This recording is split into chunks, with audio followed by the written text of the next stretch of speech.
Okay students, आज આપણે standard 10th mathematics chapter 6 નો પ્રમેય કરીએ છીએ. નવમામાં તમે કેટલાક પ્રમેય જોઈ ગયા છો અને બોર્ડની પરીક્ષામાં જો જોવા જઈએ તો આ પ્રમેય જે છે એ 4 માર્કનો પૂછાય છે. કુલ આ પ્રકરણમાં 5 પ્રમેય છે સાબિતીવાળા, જેમાંનો આ પહેલો પ્રમેય છે. तो आजना लेक्चर में आपणे आ प्रमेय ज कम्प्लीट करशुं, बीजुं कई वधारानुं आपणे करशुं नहीं. अने आ तमे विडियो जोशो एटले तमने आइडिया आवशे के प्रमेय कई रीते लखाय अने कई रीते सॉल्व कराय. सौथी पहेलुं जे छे आ प्रमेयना नामथी शरूआत करीए तो जुओ तमने स्क्रीन पर देखाय छे के आ जे प्रमेय आप्यो छे ई प्रमेयने जुओ अहींया नाम आप्युं छे. ये नाम आप्યું છે સપ્રમાણતાનું મૂળભૂત પ્રમેય. જો અહીંયા જે છે એ નામ આપ્યું છે આપણને, જો આ લખ્યું છે. એટલે સૌથી પહેલા આપણે આને આ રીતે ઓળખી શકીએ, સપ્રમાણતાનું મૂળભૂત પ્રમેય જો તમને કહે તો પણ તમારે આ જ લખવાનું હોય.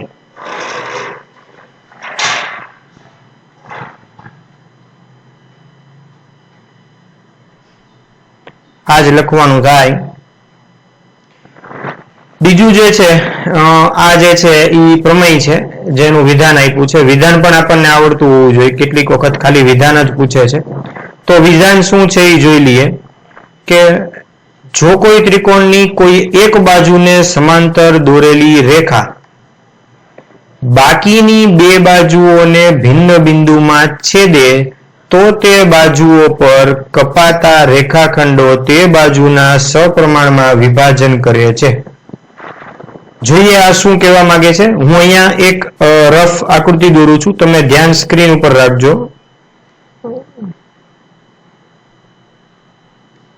અહીંયા મેં ત્રિકોણ એબીસી જે છે એની રફ આકૃતિ દોરેલી છે, તમને દેખાય છે. હવે અહીંયા આપણે એબીસી નામ આપી દઈએ છીએ.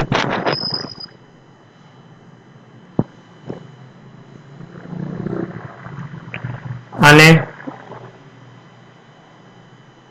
અહીંયા એ નામ આપીએ છીએ, અહીંયા બી નામ આપીએ છીએ, અહીંયા સી નામ આપીએ છીએ. હવે અહીંયા જુઓ, તમને જેમ કીધું છે એમ કે એક બાજુને સમાંતર રેખા, જુઓ એક બાજુને દોરેલી સમાંતર રેખા, એટલે આ બીસી જે છે ને એને હું સમાંતર એક રેખા દોરું છું. અહીંયા તમારે ફૂટપટ્ટીથી દોરવાની છે અને આને હું અહીંયા નામ આપું છું ડી ઈ. તો આ બીસી ને સમાંતર રેખા દોરી મેં, આ જે બીસી જે છે એ બીસી ને સમાંતર રેખા દોરી મેં ડીઈ. એટલે બીસી ને જે સમાંતર રેખા દોરી બાકીની બે બાજુના અનુક્રમે ડી અને ઈ બિંદુમાં છેદે છે. તો જો આ જે છે ને એ આપણું પક્ષ થયું, આ જે છે એ આપણું પક્ષ થશે.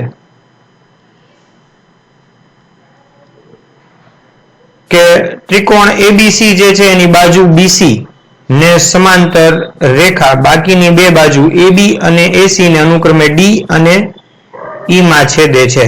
જો આ જે છે, આ જે ડી કર્યો એ પહેલી બાજુને છેદે છે, આ ઈ છે એ બીજી બાજુને છેદે છે. તો એ રીતે અહીંયા કરેલું છે. તો આ જે છે એ આપણો પક્ષ થશે. હવે આપણે સાધ્ય એટલે કે શું સાબિત કરવાનું છે, તો અહીંથી આપણે આગળ જોઈએ. તો જો આ જે છે એ આપણો સાધ્ય છે અહીંયા. એટલે કે શું સાબિત કરવાનું છે, તો જો હું તમને લખીને દેખાડું છું. સાધ્યમાં આપણે એવું સાબિત કરવાનું છે કે એડી अपॉन डीबी, એટલે અહીંયા સ્ક્રીન ઉપર જુઓ તમે તો આ એડી એના છેદમાં ડીબી બરાબર એઈ છેદમાં ઈસી. તો અહીંયા આપણે આ રીતે લખી શકીએ એઈ છેદમાં ઈસી. તો આ જે છે એ આપણું સાધ્ય છે. સૌથી પહેલા તમારે પક્ષ લખવાનો છે જેમ તમને દેખાય છે એમ, ત્યારબાદ તમારે સાધ્ય લખવાનું છે અને ત્યારબાદ પછીના ત્રીજા સ્ટેપમાં તમારે લખવાની છે એટલે કે દોરવાની છે આકૃતિ. હવે આકૃતિ દોરીએ ત્યારે સૌથી પહેલા આમાં શું કરવાનું આવશે? તો જ્યારે આપણે આકૃતિ દોરીએ તો સૌથી પહેલા આમાં રેખાઓ જોડવાની આવે છે. જુઓ તમે અહીંયા આ જે છે એ સાધ્ય છે એટલે આપણી જે સાબિતી છે એ અહીંથી શરૂ થાય છે. અહીંથી આપણે શરૂ કરશું સાબિતી.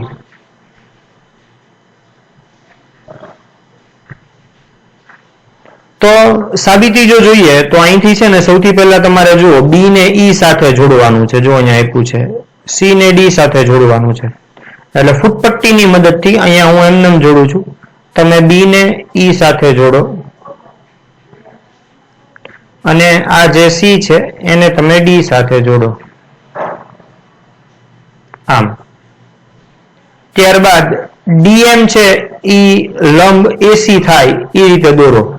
એટલે અહીંથી જો જોવા જઈએ તો આ જે બિંદુ છે ને ત્યાંથી આ રીતે દોરવાનું છે.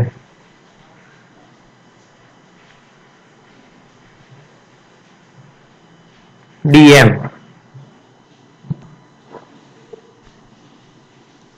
જુઓ અહીંયા આ જે છે એ ત્રિકોણ એબીસી છે જે અહીંયા આપેલો છે. બીઈ અને સીડી આપણે જોડી દઈએ એટલે આ બી જે છે એને આપણે જોડી દઈએ છીએ અહીંયા ઈ સાથે. તમારે ફૂટપટ્ટીથી જોડવાના છે. આ સી છે એને આપણે જોડી દઈએ છીએ ડી સાથે. ત્યારબાદ અહીંયા ડીએમ જો સ્ક્રીન ઉપર આ ડીએમ માઉસ નું કર્સર જુઓ તમે ફરે છે. ડીએમ જે છે ઈ એસી ઉપર લંબ છે. જો આ એસી અને આ છે ડીએમ.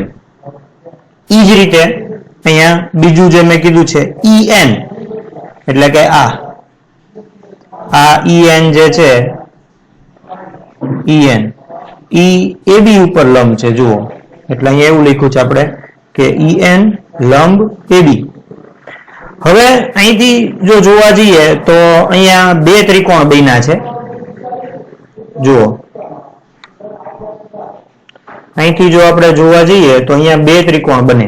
એમાં પહેલો ત્રિકોણ બન્યો છે એડીઈ.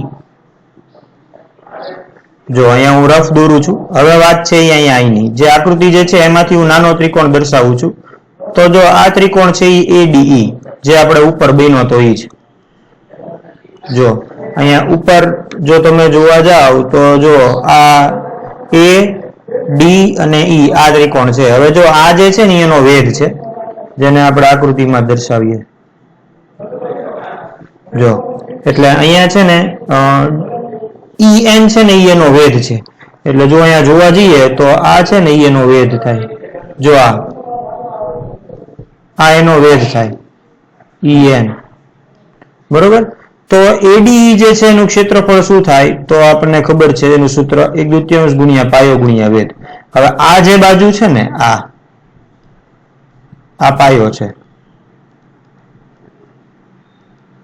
અને આ જે છે ને ઈ વેધ છે. તો અહીંયા પાયો છે ને ઈ એડી થશે 1/2. જો આ રહ્યા પાયો છે ઈ એડી અને વેધ જે છે ને ઈ થશે ઈએન. તો અહીંયા આવું સૂત્ર થાય 1/2 ગુણ્યા પાયો ગુણ્યા વેધ એટલે 1/2 ગુણ્યા એડી ગુણ્યા ઈએન. આગળ જોઈએ તો ક્ષેત્રફળ જે છે એને આપણે જેમ તમે શીખાતા એમ કે એડી જે છે એનું ક્ષેત્રફળ આપણને AR ADE વડે દર્શાવાય અને આને આપણે આવી રીતે લખી શકીએ કે એરિયા ઓફ ADE બરાબર 1/2 ગુણ્યા પાયો ગુણ્યા વેધ એટલે 1/2 ગુણ્યા AD ગુણ્યા EN. આવી રીતે આપણે લખી શકીએ. તો આગળ જોઈએ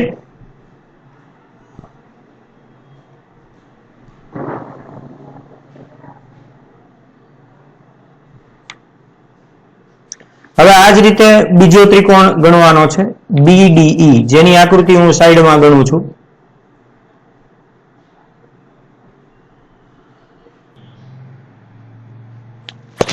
તો અહીંયા જુઓ તમે બીજો ત્રિકોણ લીધેલો છે BDE જે અહીંયા સ્ક્રીન ઉપર આપણે દોરીએ. જો અહીંયા આપેલો છે. અહીંયા માઉસ ઉપર જુઓ તમે બી ડી અને ઈ આ બે ત્રિકોણ દોરેલા છે. હવે જો તમે આ ત્રિકોણ વિશે જો જોવા જાવ તો અહીંયા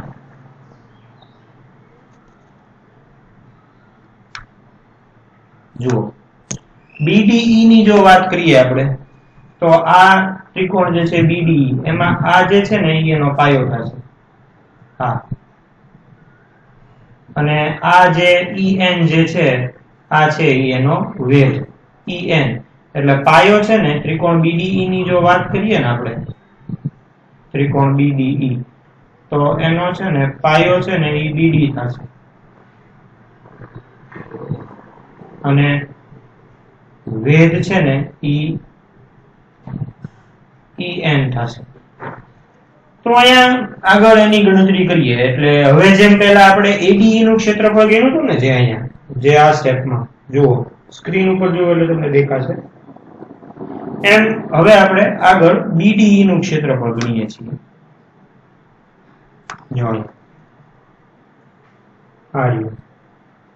તો એરિયા ઓફ BDE એટલે કે ક્ષેત્રફળ 1/2 ગુણ્યા પાયો જુઓ તમે અહીંયા પાયો જે છે એ આપણે અહીંયા લીધેલો છે BD તો અહીંયા DB અને વેધ જે છે એ આપણે લીધેલો છે EN એટલે અહીંયા આવ્યા EN. ઓકે, તો આ જ રીતે આ બે ક્ષેત્રફળ મળી ગયા છે. હવે ઈ જ રીતે આપણે બીજો ત્રિકોણ ઈ જ ગણીએ. હવે આપણે ગણશું ત્રિકોણ ADE. તો ત્રિકોણ ADE જે છે એ ગણીએ ફરી વખત, પણ પહેલી વખતે જ્યારે આપણે ત્રિકોણ ADE ગણ્યો હતો ને ત્યારે આપણે પાયો અને વેધ જે છે એ લીધા હતા એની કરતા જુદા લેશું કારણ કે આમાં બે વેધ છે. જોઈએ કેમ કરીએ છીએ જુઓ અહીંયા પાછો હું ત્રિકોણ ADE જે છે એની આકૃતિ દોરું છું, આકૃતિ રફ દોરું છું, તમારે સ્કેલ થી દોરવાની છે. ચાલો આ જે ત્રિકોણ છે એ મેં દોર્યો A D અને E. હવે જો આ જે છે ને એનો વેધ છે, હવે આ વેધ થી ગણીએ. જો આ વેધ ગણીએ એટલે હવે છે ને પાયો આ થશે. હા, અને આ જે છે DM આ જે છે ઈ વેધ થશે. એટલે હવે જો આપણે ત્રિકોણ ADE નું ક્ષેત્રફળ ગણીએ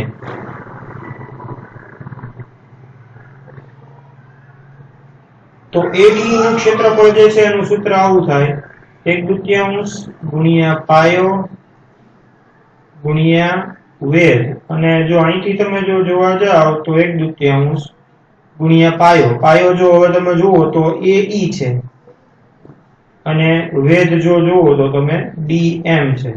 તો ADE નું ક્ષેત્રફળ જે છે એ આવું થાય. તો જો ઈ ગણતરી જે છે અહીંયા નીચે આપણે કરી છે. જુઓ તો અહીંયા જે મેં ગણતરી કરી આ જ ગણતરી જો આ જ ગણતરી જે છે આ જ ગણતરી જો અહીંયા નીચે મેં કરી. જો ત્રિકોણ ADE જે છે એનું ક્ષેત્રફળ બરાબર 1/2 ગુણ્યા AE ગુણ્યા DM. હવે ઈ જ રીતે આપણે DBC નું જો મેળવીએ તો DBC જે છે ઈ આ રીતે બનશે ત્રિકોણ. એમાં જો અહીંયા જે DBC તમને સ્ક્રીન ઉપર દેખાય જો આ રીતે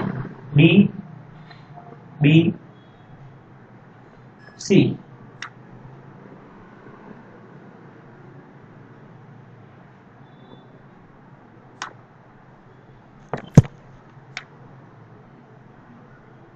સોરી DEC છે. ઓકે, DEC જો આ રીતે બનશે D E અને C જો આ તમને દેખાય છે. હવે DEC જ્યારે આપણે ગણીએ ત્યારે છે ને આ જે છે ને એ આપણો પાયો થશે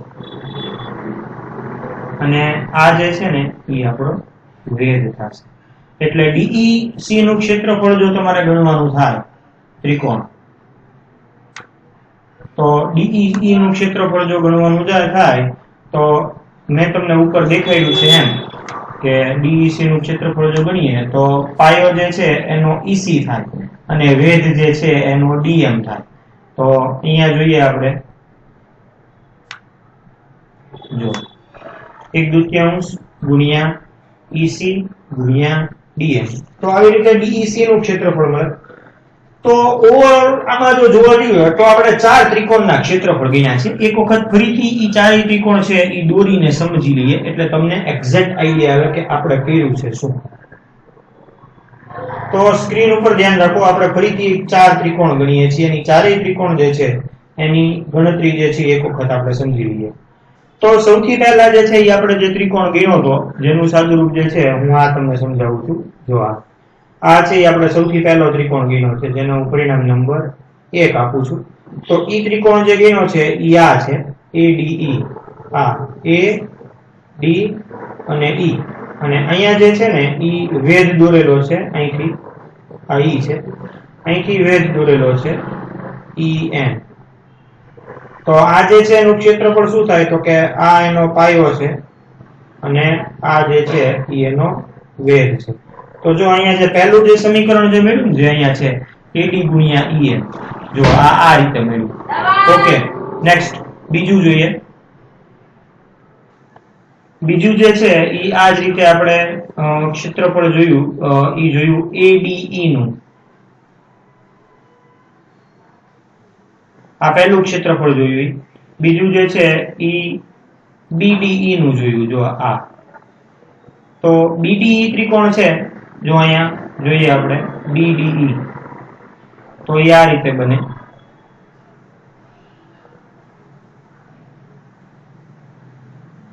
B D અને E, અને એની વખતે છે ને આ પાછો વેધ હતો. જો આ જે EN છે આ વેધ છે, એટલે ઈ વખતે છે ને આ BD છે ને ઈ પાયો થશે અને આ EN છે ને ઈ વેધ થશે. જો એની ગણતરી છે ને અહીંયા આપણે કરી છે. જો આ DB અને આ EN અને આ 1/2 ગુણ્યા પાયો ગુણ્યા વેધ. તો આ રીતે છે ને આપણે આ ગણતરી કરી છે. આગળ જોઈએ. તો આ બે ત્રિકોણ છે. ત્રીજો જે ત્રિકોણ મેં તમને દેખાડ્યો જે અહીંયા ઉપર તમને સ્ક્રીનમાં દેખાય છે ADE જ ગણ્યો છે. એટલે ADE ત્રિકોણ છે ને આપણે બે વાર ગણ્યો. એક વખત પરિણામ નંબર 1 માં આપણે ગણ્યો છે,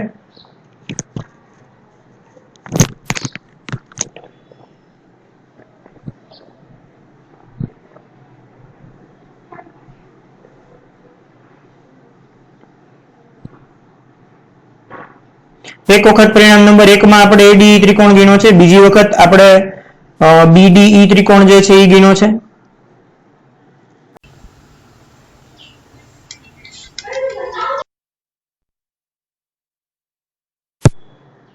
હાલો, તો બીજી વખત જ્યારે આપણે ત્રિકોણ ADE નું ક્ષેત્રફળ ગણીએ છીએ ત્યારે સ્ક્રીન ઉપર જેમ તમને દેખાય છે, હવે જે આપણો પાયો છે એ AE છે અને વેધ જે છે એ DM છે. એટલે જો અહીંયા જે છે આ અમે લખ્યું છે AE ગુણ્યા DM. આ જે છે એ આપણું સમીકરણ નંબર 3 જે છે, જેને આપણે અહીંયા નંબર આપી દઈએ, સમીકરણ નંબર 3 અહીંયા છે. જો આ ત્યારબાદ હવે અહીંયાથી આપણે બીજું જે ગણ્યું છે એ છે ત્રિકોણ CDE. જો એની આકૃતિ હું દોરું છું. કુલ 4 ત્રિકોણ જે છે આ રીતે બને છે. ઉપરનો ત્રિકોણ જોશો એટલે તમને આઈડિયા આવશે. એક વખત જોઈ લઈએ, નજર કરી લઈએ એટલે તમને આઈડિયા આવે. તો જો આ જે છે જે તમને ઉપર સ્ક્રીન ઉપર દેખાય છે, જુઓ C D અને E. જો અહીંયા હું નામ જ આપું છું સ્ક્રીન ઉપર તમને દેખાય એટલા માટે. અહીંયા C, અહીંયા D અને અહીંયા E. હવે આ જે છે ને E એનો પાયો થશે અને અહીંથી જે આ દોરેલો છે આમ આ DM, આ જે છે ને એ એનો વેધ થશે. તો આની ગણતરીથી આપણે જો જોઈએ તો અહીંયા જો પાયો જે છે એ CE, જુઓ જે અહીંયા લખેલો છે પાયો, અને વેધ જે છે EDM, જુઓ જે અહીંયા લખેલો છે. તો અહીંયા મળ્યા આપણને સમીકરણ નંબર 4. તો અહીંયા 4 સમીકરણ જે છે એ આપણને મળ્યા છે. ADE નું ક્ષેત્રફળ બે વખત આવ્યું. એક વખત સમીકરણ નંબર 1 માં આવ્યું અને એક વખત સમીકરણ નંબર 3 માં આવ્યું. એક વખત ADE નું ક્ષેત્રફળ છે એમાં પાયો અને વેધ જે છે એ AD અને EN છે, જો અહીંયા કર્સર ઉપર દેખાય છે. બીજી વખત ADE નું ક્ષેત્રફળ છે એ AE અને DM છે.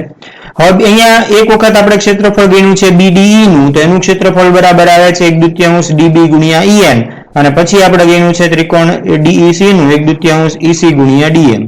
તો જે અહીંયા દર્શાવેલા છે, જુઓ અહીંયા તમે સમીકરણ નંબર 1 એટલે કે AD ગુણ્યા EN અને સમીકરણ નંબર 2 એનો ગુણોત્તર લીધો છે. જુઓ તમને અહીંયા સ્ક્રીન ઉપર દેખાય છે. સમીકરણ 1 ભાગાકારમાં સમીકરણ નંબર 2 એનો ગુણોત્તર લીધો છે. જો અહીંયા આપણે એવું કહી શકીએ કૌંસમાં કે સમીકરણ 1 ભાગાકારમાં સમીકરણ 2. ઓકે, હવે અહીંયા 1/2 જે છે આનું સાદુરૂપ આપ્યું છે, તો અહીંથી જોઈએ આપણે તો આ 1/2 કેન્સલ થઈ જશે. ત્યારબાદ en કેન્સલ થઈ જશે. એટલે અહીંયા આવશે AD ના છેદમાં DB. આને આપણે પરિણામ નંબર આપી દઈએ છીએ A. ઓકે, હવે અહીંયા જે છે આપણે સમીકરણ 1 ભાગાકારમાં આપણે સમીકરણ નંબર 2 લીધા હતા. એ જ રીતે અહીંયા હવે આપણે સમીકરણ નંબર 3 ભાગાકારમાં સમીકરણ નંબર 4 જે છે એની ગણતરી કરીએ. તો એનું જો સૂત્ર અહીંયા મૂકેલા છે 3 અને 4 ના. તો અહીંયા ફરીથી એક વખત 1/2 કેન્સલ થશે અને dm કેન્સલ થશે. તો આનું જે સાદુરૂપ છે એનું જોવા જઈએ તો એમાં નીચે જવાબ આવશે AE ગુણ્યા EC. આ જે છે એને આપણે પરિણામ આપી દઈએ પરિણામ નંબર B. હવે અહીંથી જોઈએ આપણે તો ADE અને BDE જુઓ તમે અને CDEC જુઓ. આ બે ત્રિકોણ BDE અને ત્રિકોણ DEC જુઓ. આકૃતિમાં જોઈએ એક વખત.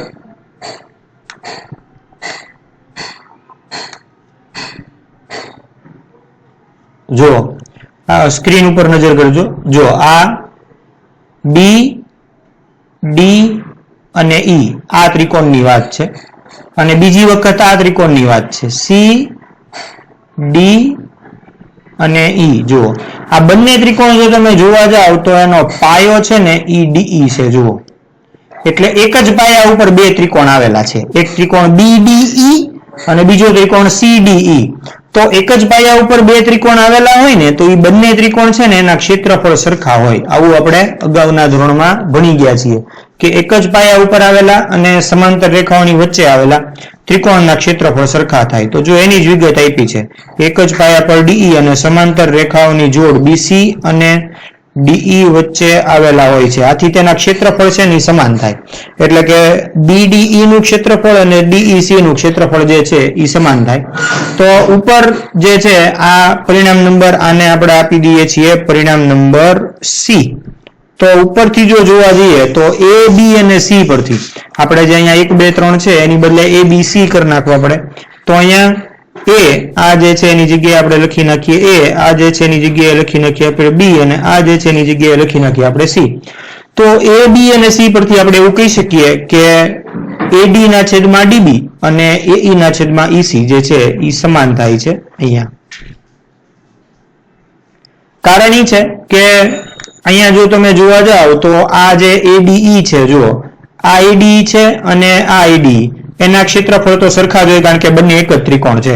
અને નીચે આપણે એવું સાબિત કરી દીધું કે BDE જો આ ત્રિકોણ BDE અને ત્રિકોણ DEC આ જે બંને ત્રિકોણ છે ને એ એક જ પાયા પર છે. જુઓ પાયો એનો એક જ છે. તો આ જે છે એના ક્ષેત્રફળ સમાન થાય. અહીંયા આપણે સાબિત કર્યું પરિણામ નંબર C માં. એટલે આ બે જે છે એક આ ત્રિકોણ અને એક આ બેના ક્ષેત્રફળ સમાન થાય. એટલે ઉપરના જે અંશના જે છે બે એના ક્ષેત્રફળ તો સમાન જ છે અને છેદના છે એના ક્ષેત્રફળ સમાન થાય. તો આની ઉપરથી આપણે એવું કહી શકીએ કે AD ના છેદમાં DB બરાબર AE ના છેદમાં EC. તો આજના લેક્ચર પૂરતું એટલું રાખીએ છીએ. વધુ આવતા લેક્ચરમાં જોશું. પ્રમેય જે છે એનું વારંવાર રિવિઝન કરજો. સાવ સહેલો છે, પરીક્ષામાં લગભગ આમાંથી પૂછાતું હોય છે. તો આજના લેક્ચર પૂરતું એટલું રાખીએ છીએ. Thank you.